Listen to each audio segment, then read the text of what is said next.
hablado, probado. Pues por cierto, los que no se salvado los conozco. Bueno, bienvenidos de nuevo a Micro Abierto, a Cantú BTV. En este caso estamos grabando en el set de Arco FM, gracias por supuesto a Nano y a todo el equipo. Tenemos aquí a Eric del Río, el escritor del Asesino, ¿no? No se puede matar, ¿no?, sin ser un asesino. Cuéntanos un poquito. ¿No? Bueno, lo primero, muchas gracias por tenerme aquí, tanto a ti como a todo el equipo que está detrás. Y bueno, ¿quieres que te cuente más o menos de qué va todo esto, no? Hombre, por supuesto. Bueno, la historia sería la siguiente. Una mañana, en comisaría, como la que podría ser otra cualquiera, se encuentra el cadáver de uno de los agentes. Y está tan mutilado y está bajo el efecto de tantos químicos, es un cadáver tan masacrado que no se sabe de qué ha muerto. Y durante todo este caos, cuando uno de los inspectores más importantes del país llega a la mesa, se encuentra un montón de contenido y un montón de... una cassette con... Hay una grabadora con varios cassettes a su disposición, sobres y todo un percal donde el asesino que iba persiguiendo durante 2 décadas le ha dejado la historia de toda su vida. Y yo en este libro quería reflejar un poco una idea, la idea arquetípica que para mí es el asesino, lo que sería la vocación de una persona. ¿Por qué eres lo que eres? ¿Eres lo que eres por lo que haces? Sí. ¿O lo que haces te convierte en lo que eres? Y de ahí viene esa frase de no se puede matar sin ser un asesino, porque es un poco el cuerpo al que yo he llegado con esta pequeña indagación. Y también quería ser un poco visceral, así que... Sí, he leído un poquito de lo poco que la verdad que he podido ver cómo era el asesino, más cuando estuve en la presentación de la Casa del Libro que hiciste, ¿Sí? de tu libro. Me dio la sensación de que en este caso el asesino era una persona que realmente era una víctima. A ver, más o menos, digamos, de su pasado. A ver, yo también, una cosa que me gustó meter era que el asesino es quien cuenta su propia historia. Entonces la puede tergiversar todo lo que le dé la gana.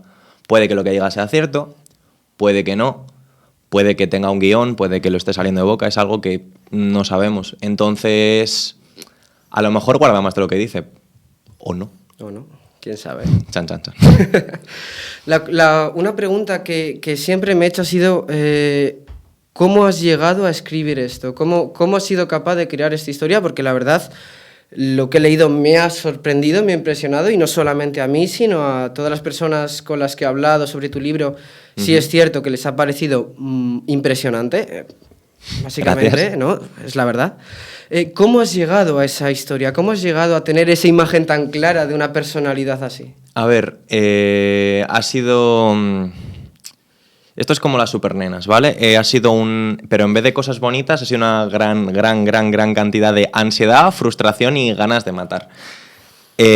Todas generadas por la universidad, una institución maravillosa, a la que le guardo un cariño inconcebible. Y digamos que en una época en la que estaba ahogadísimo y en el que prácticamente no veía salida de las cosas y toda mi vida era estar allí, digamos que esta fue la forma más legal de querer cagarme en todo y de querer sacar un poco toda la frustración y ira contenida que tenía dentro. Te entiendo. Sobre todo el principio del libro creo que es el más visceral y el más crudo, pero sí que es cierto que luego a medida avanza, aunque sigue siendo visceral y crudo, va relajando un poquito porque yo ya estaba consiguiendo desahogar toda esa frustración que tenía dentro. Me ha parecido muy interesante también la idea que tienes de la mentalidad de una persona así para poder hacer una historia que realmente se acerca mucho a la realidad, en el sentido de que puedes sentir, digamos, la ira, la frustración y hasta, por lo menos en los primeros capítulos, entender el por qué una persona llega a hacer eso. No es por sacar, por ejemplo, ningún otro personaje de ningún otro libro, ¿vale? Pero pongamos, por ejemplo, el Joker, la última película que salió, podías, a mi punto de vista, una pedazo de película. Está muy bien. Podías entender, no justificar, porque por supuesto no se puede justificar la actuación de una persona que haga eso. Hay unas reglas morales que... Claro está, pero te puedes poner en su lugar, sí, ¿no? ¿Cómo pudiste llegar a entender a ese personaje como para poder escribir, como, digamos, comunicar esa vida tan destrozada que tiene esa persona? A ver, yo no es que creo que la entienda. Al fin y al cabo el personaje no deja de ser una parte de mí mismo. Y yo no me entiendo del todo, al igual que tú no te entiendes del todo. Siempre hay una parte subconsciente que está más arraigada a las experiencias de vida que te acompañan Y yo me aprendí mucho más del libro una vez habiéndole escrito que mientras le escribía. Porque había un montón de cosas que me afectaban, de las que no era consciente, que estaba intentando sacar. Y luego sí que eres capaz de leer el libro y hacer un análisis más consciente de lo que tienes, pero a lo mejor un 30 o un 40% de las cosas que hay ahí dentro son subconscientes, que mientras estás escribiendo las sacas. Sobre todo yo lo que estaba intentando hacer era emociones que tenía en ese momento, las estaba echando sobre el papel sin darme cuenta, con otra forma. Estaba poniendo unas piezas distintas que me llevasen al mismo resultado, que era la frustración, el agobio, la impotencia. Y una vez, sobre todo es más fácil cuando estás viviendo esa emoción, porque eres más sencillo sacarla. Sí. Pero también te digo que no estaba todo preparado. Muchas cosas simplemente salen a la cuenta y ya está. Tú cuando montas un puzzle primero haces el marco y luego vas juntando lo demás. Sí. Pues siempre, yo creo que siempre y cuando delimites dónde te quieres mover, cómo se construye lo demás es una mezcla entre lo que tú seas capaz de hacer y lo que el entorno te pide que hagas. Porque la pregunta que te hice yo en privado en su momento es ¿con qué personaje te ves tú más reflejado? Porque al fin y al cabo, por lo que me comentaste, Eric, por lo que vi, repito, en la Casa del Libro y un poquito por lo que he visto, y bien tú lo comentas, utilizaste esto como una válvula para evadir toda la tensión que tenías en los exámenes. Entonces, hay dos personajes principales, que sería, digamos, el asesino, que es el que lo cuenta, como tú bien dices, en primera persona, y después está el comisario y todo, digamos, lo que es la parte del bien, ¿no? La fuerza de la ley que evita que esta persona siga. ¿Con cuál de estos dos personajes te ves tú más reflejado? Me caen bien y me dan asco los dos, la verdad. Perfecto. No es que me sienta reflejado con... No sé, es como ver pequeñas caras de mí. Entonces no es como que crea que me pueda quedar con ninguno, porque al fin y al cabo sí que también es cierto que es una obra que más que centrarse en la personalidad, se centra en la psicología de dos personas. Entonces les conozco de forma más fría que tal vez otros personajes que tengo en la cabeza. Hay otros personajes con los que sí que quiero sentirme más y a lo mejor con ellos he sido un poco más distante. Entonces desde mi punto de vista son los dos bastante desgraciados. Sí. Pero me han ayudado a ver muchas cosas. Entonces les estoy muy agradecido, pero no tengo claro si les tengo demasiado cariño. Es una pregunta un poco complicada. Curiosamente son tu creación, eso es un punto importante, ¿vale? Bueno, yo no considero que sean mi creación, son dos desgraciados que me encontré por ahí y me cuentan cosas y yo las voy soltando, también te digo. Vale. Me parece también interesante, tienes 21 años, ¿esta es tu primera historia? Publicada sí. Publicada sí, pero no es tu primera historia escrita. No, yo en la adolescencia me pasé más al mundo del anime y todo esto. De pequeño leía muchísimo, como un desgraciado, pero sí que es cierto que luego en la adolescencia, cuando ya estaba más cercano a las tecnologías, me pasé a series, sobre todo anime y ese mundillo. Lo que me pasó fue que una vez una amiga me dejó un libro, creo que era un libro de romance, de Enemies to Lovers. Se llamaba Tenías que ser tú y era de una chica que se llama Zara Black que había empezado a publicar en Wattpad. Y me leí el libro, me gustó mucho y en ese momento mi cabeza dijo, ah, claro, los libros los escriben personas, tiene sentido. Y como yo siempre había sido muy imaginativo, dije, oye, pues me puse a investigar un poco y en ese momento escribir era la forma más rentable que tenía de intentar sacar a la luz lo que tenía. Entonces me metí yo a Wattpad y empecé a hacer cosas también. La verdad es que me parece muy, muy bueno lo que has escrito. Creo que has podido utilizar, digamos, esa tensión, ese estrés que, por supuesto, ningún universitario ni estudiante en general tiene. Tú eres un caso aislado de tensión y de exceso de ira por culpa de los exámenes. Detecto sarcasmo en tu argumento. No creas. Me parece que ha sido, como tú bien decías, una muy buena manera de redirigirlo, pero la verdad no encuentro tiempo. ¿Cómo has conseguido tener tiempo suficiente para la carrera? Porque, como ya me comentaste, tus notas no han sido malas. Has tenido tiempo para estudiar, has tenido tiempo para ti y a la vez para escribir un libro. ¿Cómo lo has hecho? A ver, el libro, digamos que empezó a bailar entre primero y segundo de carrera. Yo la idea original del libro ya la tenía, esa frase de no puedes matar sin ser un asesino, tenía el núcleo del libro. Pero empecé a escribirlo porque en primero de carrera vi que había un concurso en la universidad. Y dije, voy a intentarlo. Y era un concurso de 30 páginas. Yo ocupé las 30 hasta el borde, con esta historia, desarrollándola todo lo que en ese momento podía con esa longitud y lo presenté. No llegó a absolutamente nada. Y a mí como hobby me gusta mucho apagar entre comillas, la cabeza, ponerme música y estar pensando en mis cosas, de eso que me gusta caminar mucho y también transcribir cosas. A la hora de aprender o algún estudio que me interesa mucho, me gusta transcribirlo y así me voy quedando con ello. Y simplemente me gusta teclear, vaya. Y pasó que una vez ya teniendo el manuscrito inicial, en segundo de carrera, me tiraba a lo mejor 14 horas fuera de casa, porque por las mañanas eran las academias, porque yo hago ingeniería industrial, y luego por las tardes eran las clases. Y eso, junto con las prácticas y tal, mi tiempo libre era el autobús. Y en los autobuses de vueltas era cuando sacaba el portátil y aprovechando que ya tenía más o menos una forma base, aprovechaba eso para añadir cosas, darle vueltas, y era una forma de tener mi cabeza distraída. Hay que añadir que tú, por supuesto, no vivías aquí cerca, digamos, los trayectos eran largos. Eran porque si una no, hora ida y otra hora vuelta. ¿Cuántos traslados más o menos calculas que te ha llevado a escribir el libro? A ver, no ha sido todo traslado. Sí que es cierto que alguna vez en casa me ponía con ello, pero 6 meses de traslados. 6 meses. 6 meses a lo mejor. Más o menos lo que has tardado en escribirlo ha sido un plazo así de medio año, una cosita así, en Sí. crear esto. Además era una hora más o menos todos los días. Sí que sí. Claro.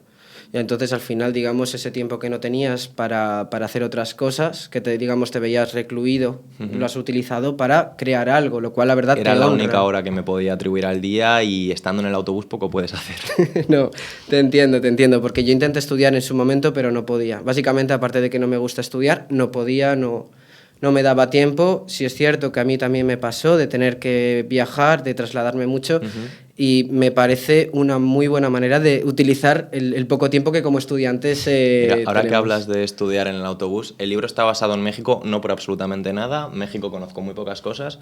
Simplemente se me vino el contexto a la cabeza y dije, ¿por qué no? Creo que hay 2 nombres de México. Creo que nombró Monterrey y poco más. Y me pasó una cosa muy graciosa, que es que una expareja mía era de Madrid y yo iba, venía también mucho y era otra válvula de escape que tenía en aquel momento.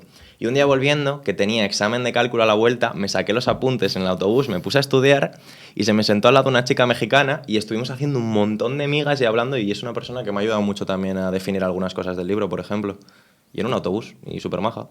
La verdad es que es curioso las charlas de autobús, que a veces son súper productivas, ¿eh? La verdad es que sí. Mucho más que la vida en general, no sé. Algo tiene ese bus. Es que me parece que los autobuses y los medios de transporte en general me gustan mucho porque te aíslan tanto del mundo Sí. del mundo exterior, que lo único que te queda es ser humano. Entonces es como ser con otras personas y te das Sí. el tiempo para conectar o para pensar. Como la ducha, Sí, algo parecido. más o menos. ¿Tienes alguna manía a la hora de escribir, a la hora de incluso de leer o de construir una historia?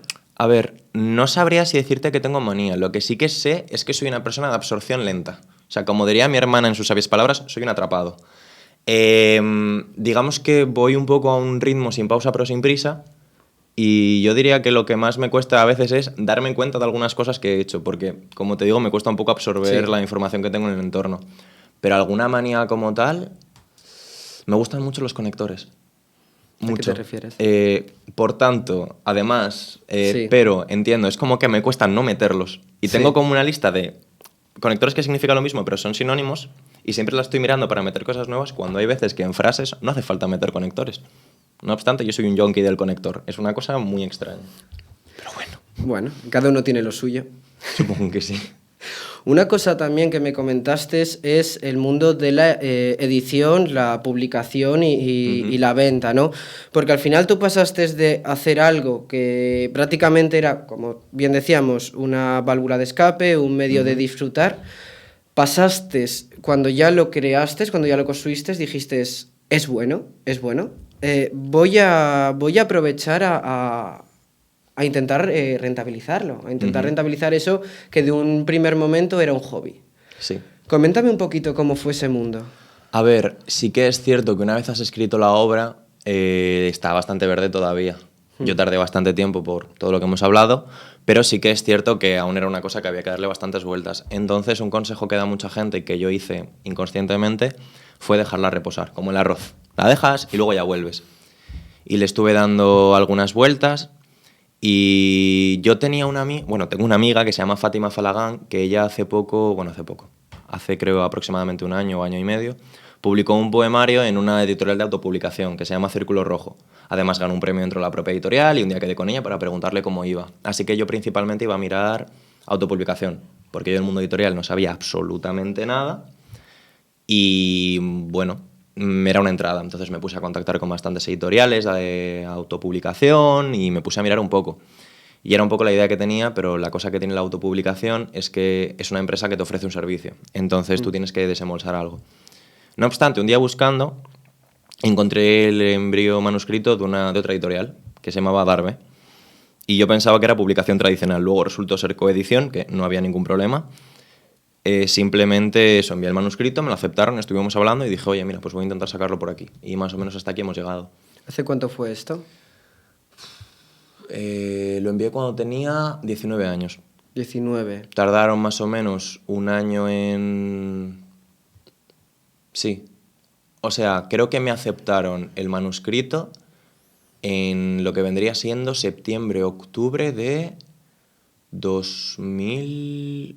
Estábamos saliendo de pandemia, ya estábamos pudiendo salir a la calle, entonces 2020, 2021. Y tardaron un año en mirarlo todo y salió en febrero el libro, así que sí, yo te diría que finales de 2020... Finales de 2020, sí. Septiembre, octubre, te diría que me aceptaron el manuscrito y luego ya, pues hasta febrero de este año que ha salido el libro. Porque ahora mismo sigues trabajando con ellos. Me comentaste que en abril ya empezaba un poquito ya la salida, digamos, ya digamos, la salida de lo que hablábamos, de hacer un hobby, algo que sea rentable, ¿no? Más o menos. Sí, a ver, sí que es cierto que en el tema económico estoy un poco a mi bola. Sí. Estoy consiguiendo ganancias y eso me está ayudando porque además dentro de poco me voy de Erasmus y quieras que no, va a ayudar. A Bélgica me comentaste. Efectivamente.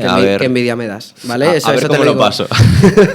A ver cómo lo paso. Porque es que encima soy un ansias y alguna liaré seguro. Sí. Pero sí que es cierto que por lo general estoy bastante contento con ellos, estoy bastante bien. Además sí que es cierto que están compartiendo bastante oportunidades para publicar. Si tengo alguna duda me responden sin algún tipo de problema. Y la verdad es que estoy bastante contento con ellos, pero en cuanto a tema de rentabilizar esto mucho, por ahora estoy probando a ver qué tal. Vale. No, bueno, al fin y al cabo, como todo, cuando tú montas algo se tarda un tiempo. O sea, al fin y al cabo no es montas y al día siguiente ya recibes beneficios. Sin embargo, tengo que encomiarte. Me ha parecido impresionante tu trabajo, porque sinceramente han sido de los 19, ahora tienes 21, han sido 19, 20 y 21, o sea, han sido 2 años de trabajo. Has ido luchando poco a poco hasta llegar hasta aquí, lo cual te honra muchísimo. Gracias. La pregunta, como siempre, cuando te esfuerzas, igual que los exámenes, ¿no? ¿Tienes ganas de volver a hacer algo parecido? ¿Estás escribiendo algo ahora? Tanto como escribir, no. Tengo ideas de lo siguiente que voy a escribir, no obstante, ahora estoy un poco en recomposición de persona. Porque esto lo estuve hablando además hace poco con un amigo. Estoy en los 20 y hasta los 30 más o menos no hay que tener nada fijo en la vida. Estoy acabando una carrera, pero tengo bastantes inquietudes y hay bastantes cosas que me gustaría probar. Y todavía no tengo claro en todo qué es lo que quiero hacer en la vida. Tengo que sentarme conmigo con el papel y decir, a ver, desgraciado, ¿qué quieres hacer? Sé que los libros y escribir y contar cosas va a ser parte de ello, pero no sé en qué proporción. Entonces ahora mismo quiero aprovechar la experiencia del Erasmus para escribir otra cosa. Tengo la idea de la cosa, pero como siempre hay que sacarla del papel a la realidad. Y tengo planes, pero antes de esos planes me gustaría vivir más cosas. Vivir un poquito más, ver qué más tengo, porque como te he dicho antes, escribir principalmente también es muy subconsciente. Entonces hay un montón de cosas que me van a afectar en la vida que no voy a conocer. Y quiero vivir todo lo que pueda para contar todo lo que pueda también. Y aún estoy pues investigando en mí qué puedo hacer con todo eso. Pues la verdad ha sido un placer, Eric. Espero la verdad que te vaya muy muy bien con el libro. Espero Yo también. Espero que vendas muchas copias y por supuesto muchísimas gracias por estar aquí y dedicarnos tu tiempo. La verdad ha sido un verdadero placer. Muchísimas gracias, por supuesto, también a vosotros, a Arco FM, por habernos dado la oportunidad de colaborar y de grabar en su set. Y nada, nos vemos hasta la próxima en Micro Abierto.